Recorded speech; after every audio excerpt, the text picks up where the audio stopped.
ವ್ಯಕ್ತಿತ್ವ ದರ್ಪಣ ಅಂದ್ರೆ ವ್ಯಕ್ತಿತ್ವಕ್ಕೆ ಒಂದು ಕನ್ನಡಿ ಹಿಡಿಯುವ ಪ್ರಯತ್ನವನ್ನ ನಾನು ಮಾಡುವಂಥದ್ದು.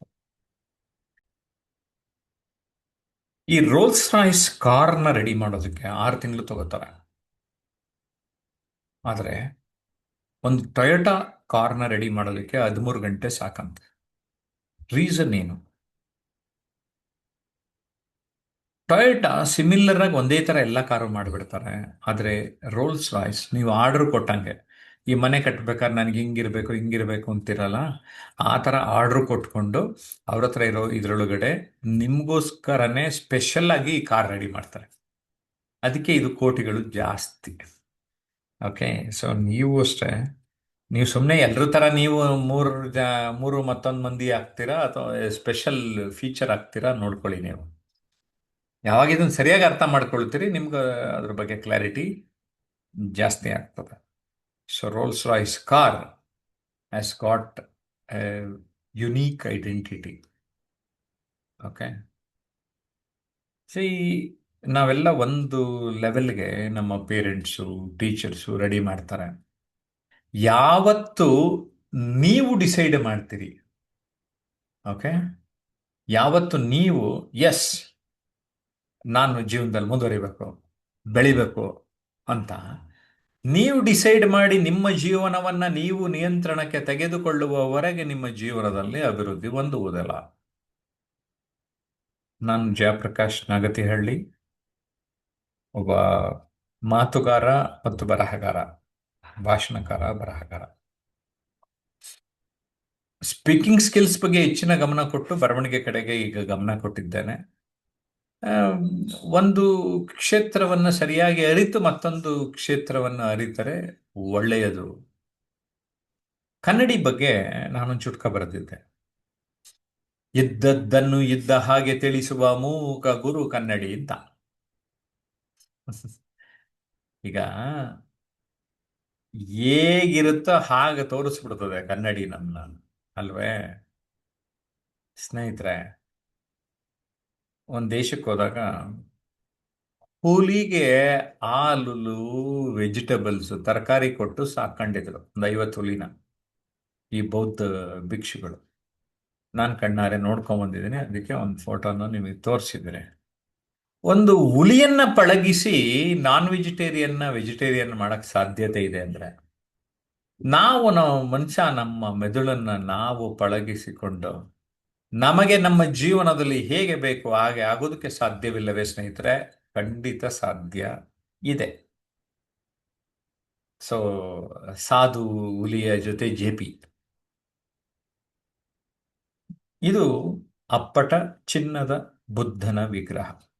ನಾನೇ ನನ್ನ ಮೊಬೈಲಲ್ಲಿ ಫೋಟೋ ತೆಗೆದಿರೋದು. ಇದು ಬ್ಯಾಂಕಾಕ್ ಅಲ್ಲಿ ಇರುವಂಥದ್ದು. ಇದು ಮೋರ್ ದೆನ್ 50-60 ಫೀಟ್ ಇದೆ. ಇದರಿಂದ ಒಂದು ಕತೆ ಇದೆ. ಕೆಲವು ವರ್ಷಗಳ ಹಿಂದೆ, ನೂರಾರು ವರ್ಷದಿಂದ ಏನ್ ಮಾಡಿದ್ರು, ಈ ಚಿನ್ನದ ವಿಗ್ರಹನ ಚಿನ್ನದ ಮೇಲೆ ಮಣ್ಣನ್ನ ಮೆತ್ತಬಿಟ್ಟು ಮಣ್ಣಿನ ವಿಗ್ರಹ ತರ ಬಿಂಬಿಸಿದ್ರು ಆ ಊರ್ನವರು. ಯಾಕೆ ಅಂದ್ರೆ ಬೇರೆಯವರು ದಂಡೆತ್ತಿ ಬಂದಾಗ ಈ ಈ ವಿಗ್ರಹನ ತಗೊಂಡೋಗ್ಬಾರ್ದು ಅಂತ. ಒಂದು 200-300 ವರ್ಷ ಆಯ್ತು, ಆ ಜನರೇಷನ್ ಟು ಜನರೇಷನ್ ಪಾಸ್ ಆಗ್ತಾ ಅದು ಒಳಗಡೆ ಚಿನ್ನ ಇದೆ ಅನ್ನೋದೇ ಮರ್ತು ಬಿಟ್ರು. ಮಣ್ಣಿನ ವಿಗ್ರಹ ಅನ್ಕೊಂಡಿದ್ರು. ಇದು ನಿಧಾನಕ್ಕೆ ನೋಡಿ ಈ ಒಂಥರ ಬೇರೆ ತರ ಒಂದು ಕಟ್ಟಡ ಕಟ್ಟಕ್ ಸಾಧ್ಯನಾ ಅಂತ ಶಿಫ್ಟ್ ಮಾಡಕ್ ನೋಡಿದ್ರು. ಆ ಟೈಮಲ್ಲಿ ಎಲ್ಲ ರೂಫ್ ಏನೇನೋ ಹಾಕಿದ್ದು ಎಲ್ಲ ತೆಗ್ದಾಗ ಇದ್ದಕ್ಕಿದ್ದಂಗೆ ಮಳೆ ಬಂದ್ಬಿಡ್ತು. ಮಳೆ ಜೊತೆಗೆ ಸೂರ್ಯನೂ ಒಂಚೂರು ಬೆಳಕು ಲೈಟ್ ಆಗಿ ಇತ್ತು. ಮಣ್ಣು ಕಿತ್ಕೊಳಕ್ ಶುರು ಮಾಡ್ತು. ಆಗ ಜನ ಅಯ್ಯೋ ಉಳಿತಾ ಇದೆ, ಒಳಗಡೆ ಏನೋ ಇದೆ ಅಂತ ಹೇಳಕ್ಕೆ ಶುರು ಮಾಡಿದ್ರು. ನೋಡಿದರೆ ಚಿನ್ನ. ಈ ಕತೆ ಯಾಕೆ ಹೇಳ್ತಾ ಇದ್ದೀನಿ ಅಂದ್ರೆ, ಪ್ರತಿಯೊಬ್ಬ ವ್ಯಕ್ತಿಯೂ ಚಿನ್ನವೇ, ವಜ್ರದಷ್ಟು ಮೌಲ್ಯವೇ. ಆದರೆ ನಾವು ಅದನ್ನ ಅರಿಯುತ್ತಿದ್ದೇವೆಯಾ ಅನ್ನೋದು ಮುಖ್ಯ ಆಗ್ತದೆ ಸ್ನೇಹಿತರೆ. ಆ ಒಂದು ದೃಷ್ಟಿಯಲ್ಲಿ ನಾನು ಈ ವಿಚಾರವನ್ನ ತಮಗೆ ಹೇಳಿದೆ. ಪ್ರತಿ ವ್ಯಕ್ತಿ ತನ್ನ ಜೀವನದಲ್ಲಿ ಅಪರಿಮಿತ ಪರಿವರ್ತನೆಯನ್ನ ಹೊಂದೋದಕ್ಕೆ ಸಾಧ್ಯತೆ ಇದೆ. ಅದು ನೀವು ಹೊಂದಬಹುದು. ಕವಿ ಜರಗನಹಳ್ಳಿ ಶಿವಶಂಕರ್ ನನಗೆ ಆತ್ಮೀಯರಾಗಿದ್ದರು. 16 ವರ್ಷ ನೆರಳಾಗಿ ನಿಂತ ಮರ ತೊಲೆಯಾಗಿ ಉಳಿಯಿತು 106 ವರ್ಷ. 100 ವರ್ಷ ಆಳಿದ ಅರಸ ಹೆಣವಾಗಿ ಉಳಿಯಲಿಲ್ಲ 3 ದಿವಸ. ತುಂಬ ಸೊಗಸಾದ ಚುಟುಕ. ಈ ರೀತಿಯ ಅನೇಕ ಹನಿಗವಿತೆಗಳನ್ನು ಸೇರಿಸಿ ಹನಿಗಳ ಮಾಲೆ ಎನ್ನುವ ಆಡಿಯೋನ ನಮ್ಮ ಆನ್ಲೈನ್ ಸ್ಟೂಡೆಂಟ್ಸ್ಗೆ ವಿಡಿಯೋ ಮಾಡ್ಯೂಲ್ ಆಗಿ ಕೊಟ್ಟಿದ್ದೇವೆ. ಇಂಡಿವಿಜುವಲ್ ಆಗು ನಿಮಗೆ ಇದೇ ಆಡಿಯೋ ಮಾಡ್ಯೂಲ್ ಬೇಕಂದ್ರೆ 1 ತಾಸು ಸುಮಾರು 40 ಚುಟುಕಗಳು ನಾನು ಜರಗನಹಳ್ಳಿ ಶಿವಶಂಕರ್ ಮಾತಾಡಿರುವಂಥದ್ದು ನಿಮಗೆ ಲಭ್ಯ ಇರುತ್ತದೆ. ಅದನ್ನ ಪಡೆಯಬೇಕು ಅಂದ್ರೂ ನಮ್ಮ ಕಚೇರಿಗೆ ಕರೆ ಮಾಡಬೇಕಾಗ್ತದೆ 9341259267. ಓಕೆ, ಈ ಚಿತ್ರ ಗಮನಿಸಿ. ಆರಂಭದಿಂದ ಗಮನಿಸ್ತಾ ಬನ್ನಿ. The circle of life, birth to death. ಇಷ್ಟೇ ಅಲ್ವಾ ಸ್ವಾಮಿ ನಮ್ಮ ಲೈಫ್? ಎಲ್ಲರೂ ಯಾವುದೋ ಒಂದು ಹಂತದಲ್ಲಿ ಇದ್ದೀವಿ. ಈಗ ಒಂದ್ಸರಿ ಚೆಕ್ ಮಾಡ್ಕೊಳ್ಳೆ, ನಾನೀಗ ಎಲ್ಲಿದ್ದೀನಿ, ಏನ್ ಮಾಡ್ತಾ ಇದ್ದೀನಿ. One's life is nothing but date of birth to date of death, isn't it? ಒಂದು ಕೆಲಸ ಮಾಡಿ, ಕಾಮೆಂಟಲ್ಲಿ DOB ಮತ್ತು DOD, DOB ಅಂಡ್ DOD ಅಂತ ಟೈಪ್ ಮಾಡಿ. ನಿಮಗೆ ರಿಜಿಸ್ಟರ್ ಆಗಲಿ, ಎಂಫಸೈಸ್ ಆಗಲಿ. ಲೈಫ್ ಇಷ್ಟೇನೆ. ಸೊ ನಾವು ಅದನ್ನ ಕರೆಕ್ಟಾಗಿ ನಾನು ಅರ್ಥ ಮಾಡ್ಕೋಬೇಕು. ಯಾವಾಗ ನಾನು ಅದನ್ನ ಸರಿಯಾಗಿ ಅರ್ಥ ಮಾಡ್ಕೊಳ್ತೇನೆ, then only I will come to know. Otherwise ಅದು ಅರ್ಥ ಆಗೋದೇ ಇಲ್ಲ ನಮ್ಗೆ. ಓಕೆ, ಹಾಗಾಗಿನೇ ನಮ್ಮ ಫಿಸಿಕಲ್ ಶಾರೀರಿಕ ವ್ಯಕ್ತಿತ್ವದ ಕಡೆ ಗಮನ ಕೊಡಬೇಕು. ಹಾಗಂದ್ರೆ ಏನು ಅಂದ್ರೆ ಆರೋಗ್ಯ ಮತ್ತು ಫಿಟ್ನೆಸ್ ಕಡೆಗೆ ಗಮನ ಕೊಡಬೇಕು. ಅದಾದ್ಮೇಲೆ ಇಂಟೆಲೆಕ್ಚುಯಲ್ ಕೇಪಬಿಲಿಟಿಗೆ ನಾನು ಗಮನ ಕೊಡಲೇಬೇಕು. ಯಾಕೆಂದ್ರೆ ಇಂಟೆಲೆಕ್ಚುಲಿ ನಾವು ಬೆಳಿಲಿಲ್ಲ ಅಂದ್ರೆ ಜೀವನದಲ್ಲಿ ಅಷ್ಟು ಸಾಧನೆ ಮಾಡೋಕ್ಕಾಗಲ್ಲ. There is a battle of two wolves inside us. One is evil. It is anger, jealousy, greed, resentment, lies, inferiority and ego. ಈ ಈವಿಲ್ ಇದು. ಓಕೆ, ಒಂಥರ ರಾಕ್ಷಸಿ ಪ್ರವೃತ್ತಿ ಇರೋದು. The other is good. ಏನದು? It is joy, peace, love, hope, humility, kindness, empathy and truth. The wolf that wins. ಯಾವುದು? ಯಾವ wolf ಗೆಲ್ಲುತ್ತೆ? The one you feed. ನೀವು ನಿಮ್ಮ ಮನಸ್ಸಿನಲ್ಲಿ ಏನ್ ಫೀಡ್ ಮಾಡ್ಕೊಳ್ತೀರಿ ಅದು ಗೆಲ್ಲುತ್ತೆ. ಸೊ ಬಿತ್ತಿದಂತೆ ಬೆಳೆ. ನೆನ್ಪಿಟ್ಕೊಳ್ಳಿ ಸ್ನೇಹಿತರೆ. ನೀವು ನಿಮ್ಮ ಜೀವನದಲ್ಲಿ ಏನ್ ಪಾತ್ರಗಳನ್ನು ನಿರ್ವಹಿಸ್ತೀರಿ, ಆ ಪಾತ್ರಗಳು ನಿಮ್ಮ ವ್ಯಕ್ತಿತ್ವವನ್ನ ಡಿಟರ್ಮಿನ್ ಮಾಡ್ತವೆ. ಭಾವನಾತ್ಮಕ ಜೀವನದಲ್ಲಿ ನಮ್ಮ ಭಾವನೆಗಳು ಸಂತೋಷಕ್ಕೆ ತುಂಬಾ ಮಹತ್ವವನ್ನು ನೀಡ್ತವೆ. ಆ ಭಾವನೆಗಳನ್ನು ಹೇಗೆ ನೀವು ಹ್ಯಾಂಡಲ್ ಮಾಡ್ತೀರಿ place a very very important roll. ನಿಮ್ಮ ಜೀವನದಲ್ಲಿ ಪ್ರೀತಿ, ಪ್ರೇಮ, ಸಂಬಂಧಗಳು ಯಾವ ರೀತಿ ಮೇಂಟೈನ್ ಮಾಡ್ತೀರಿ, that also place a very very important roll. ಆವಾಗ ನಮ್ಗೆ ಅರ್ಥ ಆಗ್ಲಿಕ್ಕೆ ಶುರುವಾಗ್ತದೆ, ಅಂದುಕೊಳ್ಳುವುದು ಜೀವನವಲ್ಲ, ಹೊಂದಿಕೊಳ್ಳುವುದು ಜೀವನ. Life is A set of adjustments. ಈ ಒಂದು ವಾಕ್ಯನ ದಯಮಾಡಿ ಟೈಪ್ ಮಾಡಿ ಚಾಟ್ ಬಾಕ್ಸ್ ಅಲ್ಲಿ. Life is A set of adjustments. ಯಾವಾಗ ನಿಮ್ಗೆ ಇದು ಅರ್ಥ ಆಗ್ತದೆ, ಆ ಸ್ಪಷ್ಟತೆ ಹೆಚ್ಚಾಗ್ತದೆ ನಿಮಗೆ. ಆಗ ನಿಮ್ಮ ಜೀವನದಲ್ಲಿ ನೀವು ನೋಡುವ ರೀತಿ ನೀತಿ, ದೃಷ್ಟಿಕೋನ, ದೃಷ್ಟಿ ಬದಲಾದರೆ ದೃಶ್ಯ ಬದಲಾದೀತು ಅನ್ನೋದು ನಿಮಗೆ ಅರ್ಥ ಆಗ್ತದೆ. ಹಿಂದೆ ಫೋಟೋ ತೆಗಿಬೇಕಾರೆ ನೆಗೆಟಿವ್ನ ತೊಳೆಯೋರು, ಪಾಸಿಟಿವ್ ಸಿಗೋದು. ಕರೆಕ್ಟಾ? ಅಂದ್ರೆ ಫೋಟೋ ರೀಲ್ನ ನೆಗೆಟಿವ್ ಅಂತ ಇದ್ವಿ. ಹೌದು, ನೆಗೆಟಿವ್ಸ್ ಮಧ್ಯೆ ಪಾಸಿಟಿವ್ ಇದೆ. So what I have to look at the positive side. ಇಲ್ಲೊಂದು ಚಿತ್ರ ಇದೆ, ಮನೆ ಸುತ್ತ ಸರಿಯಾಗಿ ಮೇಂಟೈನ್ ಮಾಡ್ತಾ ಇಲ್ಲ, ಕೊಳೆ ಇತ್ತು, ಇದು ನೆಗೆಟಿವ್. ಅದು ಸರಿಯಾಗಿ ಮೇಂಟೈನ್ ಮಾಡಿದ್ರೆ ಇದು ಪಾಸಿಟಿವ್. ಇದು ಅರ್ಥ ಮಾಡಿಸೋದಕ್ಕೆ ನಮ್ಮ ಚಿತ್ರಕಲಾವಿದರು ಸೂವಿ ಮೂರ್ತಿ ಕೊಟ್ಟ ಚಿತ್ರ ಇದು. ಚೆನ್ನಾಗಿದೆಲ್ಲ.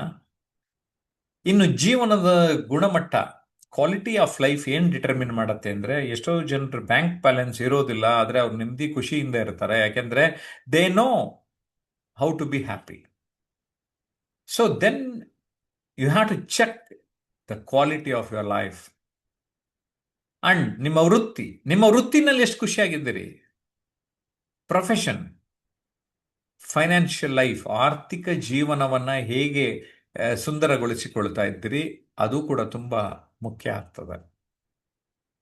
ವೆಲ್ತ್ ಡಿಸ್ಟ್ರಿಬ್ಯೂಷನ್ 10% ಆಫ್ ಪಾಪ್ಯುಲೇಷನ್ ಹತ್ರ 90% ಆಫ್ ಮನಿ ಇದೆಯಂತೆ.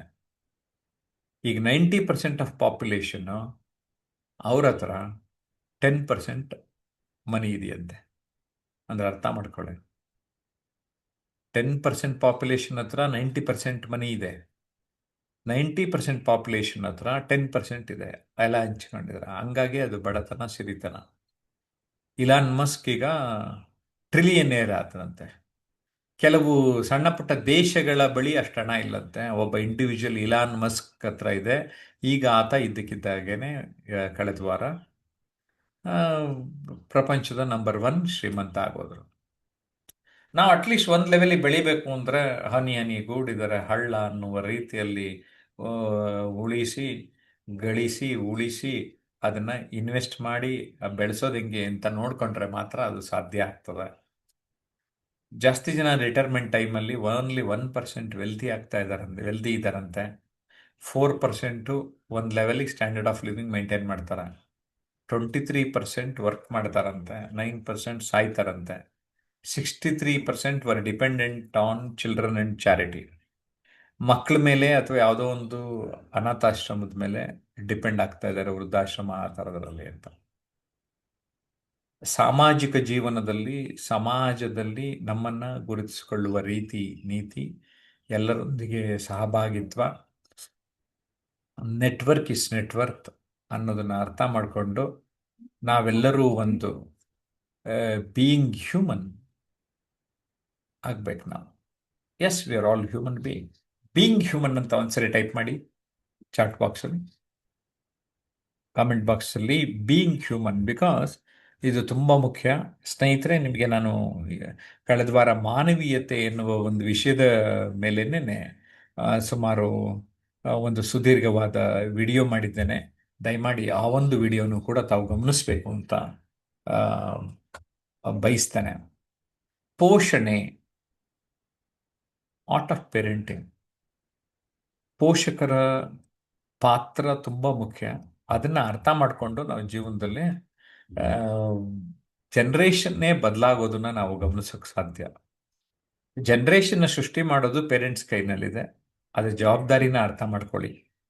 ಸ್ಪಿರಿಚುವಲ್ ಲೈಫ್, ಆಧ್ಯಾತ್ಮಿಕ ಜೀವನ, ಆಧ್ಯಾತ್ಮ ಅರಿತುಕೊಂಡು ಸಮಾಜಕ್ಕೆ ಒಳಿತು ಮಾಡುವ ಒಂದು ಕಾಯಕದಲ್ಲಿ ಮಾನವೀಯತೆಯನ್ನು ಮೆರೆಯುತ್ತಾ ಯೋಗ, ಧ್ಯಾನ ಮಹತ್ವವನ್ನು ಅರಿತು ಜೀವನದಲ್ಲಿ ಬಾಳೋದಿದೆಯಲ್ಲ, ಇದು ಕೂಡ ತುಂಬ ಮುಖ್ಯ ಆಗ್ತದೆ.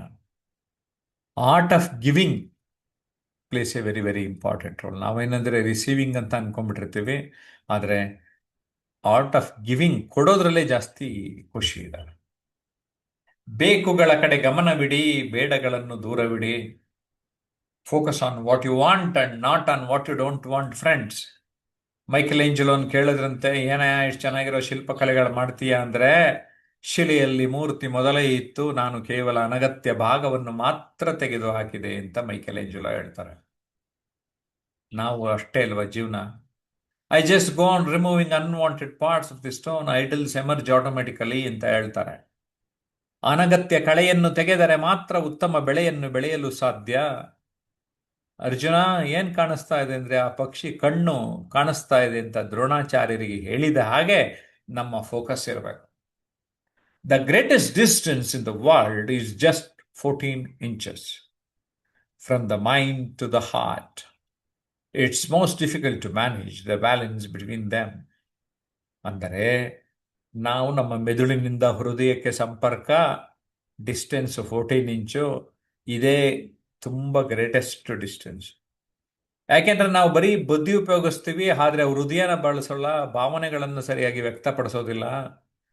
ಯಾವ ವ್ಯಕ್ತಿ ಹೃದಯದ ಭಾವನೆಗಳು, ಮನಸ್ಸಿನ ಚಿಂತನೆಗಳನ್ನು ಬ್ಲೆಂಡ್ ಮಾಡಿ ಮಾತಾಡ್ತಾರೆ, then it's called as the powerful speech. You can choose to live life in the front row or the third row. ಈ ಚಿತ್ರ ನೋಡಿ, ಮೊದಲನೇ ರೋನಲ್ಲಿರೋರು ಎಷ್ಟು ಥ್ರಿಲ್ಲಿಂಗ್ ಖುಷಿಯಾಗಿ ಇದ್ದಾರೆ. ಎರಡನೇವರು ಮೀಡಿಯಮ್ 50-50 ಕ್ರ್ಯಾಕ್ ಚಾಕ್. ಮೂರನೇ ಲೈನಲ್ಲಿ ಇರೋರು ಅಯ್ಯ ಏನೋ ಇರೋದಷ್ಟು ಕಂತೆ ಬಿಸಾಕ್ ಹೋಗೋಣ ಅನ್ನೋರು. ನೀವ್ಯಾರು? ಫಸ್ಟ್ ರೋನ, ಸೆಕೆಂಡ್ ರೋನ, ಥರ್ಡ್ ರೋನ? ಟೈಪ್ ಮಾಡಿ ಯಾವ ರೋ ಅಂತ, ನಂಬರ್ ಟೈಪ್ ಮಾಡಿ ಕಾಮೆಂಟ್ ಬಾಕ್ಸಲ್ಲಿ. Type yes. I want all of you to be enthusiastic and to be in the first row, friends. You are not fully dressed until you wear a smile. ನಿಮ್ಮ ಮೊಗದಲ್ಲಿ ಮುಗುಳ್ನಗೆ ಇರಲಿಲ್ಲ ಎಂದರೆ ನೀವು ಸಂಪೂರ್ಣ ಉಡುಪನ್ನು ಧರಿಸಿದಂತೆ ಆಗಲಿಲ್ಲ ಅಂತ ಹೇಳುತ್ತೆ ಮಾತಿದು. ಯಾವಾಗ ನಾವು ಇದನ್ನ ಈ ರೀತಿ ಅರ್ಥ ಮಾಡ್ಕೊಳ್ತೀವಿ, ನಮ್ಮ ಜೀವನದಲ್ಲಿ ಒಂದು ವಿಶೇಷತೆ, ಸೊಗಡು, ಬದುಕಿನ ಬಗೆಗಿನ ಅರಿವು, ತಿಳುವಳಿಕೆ ಸಾಧ್ಯ ಆಗ್ತದೆ. ಹಾಗಾಗಿ ನಾವು ಅನನ್ಯತೆಯನ್ನ ಅರಿಯಬೇಕು. ವ್ಯಕ್ತಿತ್ವ ದರ್ಪಣ ಅರ್ಥ ಮಾಡ್ಕೋಬೇಕು. ಮಿರರ್ ಏನು, ಯಾರು ಅಂಶ ಇವತ್ತು ನಾನು ನಿಮಗೆ ಸ್ಪಷ್ಟಪಡಿಸ್ದೆ, ಅದನ್ನ ಅರ್ಥ ಮಾಡ್ಕೋಬೇಕು. ಅದಕ್ಕೆ ನಾನು ಇದು ಇಂಗ್ಲಿಷ್ನಲ್ಲಿ ಏನ್ ಮಾಡಿದ್ದೀನಿ, the personality mirror transforms you ಅಂತ ಹೇಳಿದ್ದೇನೆ. Personality mirror transforms you. ಜೊತೆಗೆ ನಮ್ ಲೈಫ್ ನಮ್ದೇ ಅಲ್ವೇ? ಪರಿವರ್ತನೆ ಪುಸ್ತಕದ ಇನ್ನೊಂದ್ಸರಿ ಜ್ಞಾಪಕ ಮಾಡ್ತಾ ಇದ್ದೇನೆ. ಇವೆಲ್ಲ ನೀವು ಓದ್ಲೇಬೇಕಾಗಿರೋದು. ಇದರಲ್ಲಿ ಏನ್ ಹೇಳಿದೀನಿ ಗೊತ್ತಾ? ಲೈಫ್ ನಮ್ದೇನೆ ಅಂತ. ನಾವು ನಾನು ಅವ್ರಿಗೋಸ್ಕರ ಬದುಕ್ತಾ ಇದ್ದೀನಿ, ಇವ್ರಿಗೋಸ್ಕರ ಬದುಕ್ತಾ ಇದ್ದೀನಿ. ಆಯ್ತು, ಬದುಕ್ರಿ ಬೇಡ ಅಂತ. Are you living your own life? Question ಮಾಡ್ಕೊಳ್ಳಿ. ಎಸ್ ಆರ್ ನೋ ಟೈಪ್ ಮಾಡಿ. Are you living your own life? ನೀವು ನಿಮ್ಮ ಬದುಕನ್ನು ಸರಿಯಾಗಿ ಕಳೆಯುತ್ತಿದ್ದೀರಾ? Yes or no please type. ನೋಡಿ, ಹೆಚ್ಚು ನೋ ಅಂತಾನೆ ಜನ ಟೈಪ್ ಮಾಡ್ತಾ ಇದ್ದಾರೆ. ನನಗೇನು ಬೇಕು ಆ ಥರ ನಡ್ಕೋತಾ ಇದ್ದೀವಾ? ನನಗೇನ್ ಬೇಕು ತಿಂತಾ ಇದ್ದೀವಾ? ನನಗೇನ್ ಬೇಕು ಫಿಲಮ್ ನೋಡ್ತಾ ಇದ್ದೀವಾ? ನನಗೇನ್ ಬೇಕು ಕೋರ್ಸ್ ಹೋಗ್ತಾ ಇದ್ದೀವಾ? ಕಲಿತಾ ಇದ್ದೀವಾ? ತಿಳ್ಕೊಳ್ತಾ ಇದ್ದೀವಾ? That matters your life. ಸ್ನೇಹಿತರೆ, ಈ ಒಂದು ದಿಶೆಯಲ್ಲಿ ನೀವೆಲ್ಲರೂ ಸಾಗಬೇಕು ಅಂತ ನಾನು ಹಾರೈಸಿ ನಿಮ್ಮೆಲ್ಲರಿಗೂ ಬೆಸ್ಟ್ ವಿಶಸ್ ಹೇಳ್ತೇನೆ. In the mean time, Jayaprakash Nagathihalli ಹಾಗೂ ಟ್ರಾನ್ಸ್ಮಿಷನ್ ಅನ್ಲಿಮಿಟೆಡ್ ಯೂಟ್ಯೂಬ್ ಚಾನಲ್ ಇನ್ನೂ ಸಬ್ಸ್ಕ್ರೈಬ್ ಮಾಡಿಲ್ಲ ಅಂದರೆ ಈಗಲೇ ಸಬ್ಸ್ಕ್ರೈಬ್ ಮಾಡಿ, ಬೆಲ್ ಬಟನ್ ಐಕಾನ್ ಆಲ್ ಅಂತ ಪ್ರೆಸ್ ಮಾಡಿ, ಲೈಕ್ ಮಾಡಿ. ಇಂಥ ವಿಡಿಯೋ ಫಾರ್ವರ್ಡ್ ಮಾಡಿದ್ರೆ ನಿಮ್ಗೆ ಪುಣ್ಯ ಜಾಸ್ತಿ ಆಗುತ್ತೆ. ಪುಣ್ಯ ಕಟ್ಕೊಳ್ಳಿ. Bye bye.